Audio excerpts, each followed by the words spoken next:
A quiet alert issued from Hyderabad has now escalated into a global public health concern.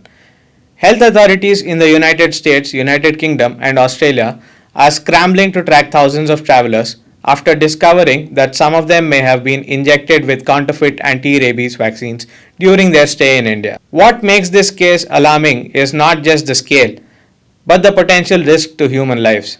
At the center of this crisis is Abhayrab, a widely used anti-rabies vaccine manufactured by the Human Biological Institute, a unit of Hyderabad-based Indian Immunologicals Limited or IIL.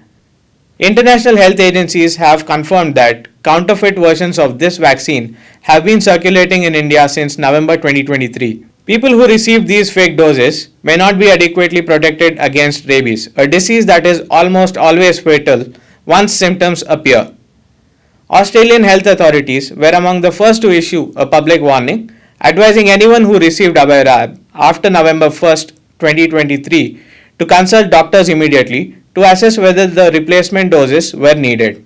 In late November 2025, the US Centers for Disease Control and Prevention followed with its own alert. This came after a confirmed rabies case in a traveler returning from India. Using international data sharing and travel records, investigators traced the earliest possible exposure back to November 2023. The first alarm, however, was raised in Hyderabad. Indian Immunologicals Limited itself detected the sophisticated counterfeit versions of Abhayrab in the market and alerted the Drug Controller General of India in January 2025.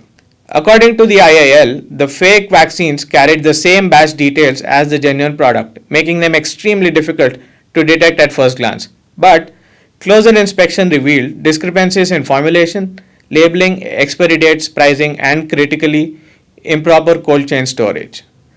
Regulatory investigations confirmed that the counterfeit vaccines were not manufactured in Telangana. Instead, they were introduced into the system at the wholesaler level, often through grey market operators who bypass standard checks. Delhi, Mumbai, Ahmedabad, and Lucknow emerged as the main distribution hubs, prompting a nationwide alert to state drug controller authorities. State drug authorities were directed to intensify market surveillance. Pharmacies and hospitals were instructed to buy vaccines only with valid tax invoices and report anyone offering discounted or undocumented supplies. The focus now is on containment, verification, and ensuring no further counterfeit doses reach patients. Meanwhile, IIL has formally requested Australia to review its advisory on the rabies vaccine, saying the warning is based on a single counterfeit batch that was identified and removed from the supply chain nearly a year ago.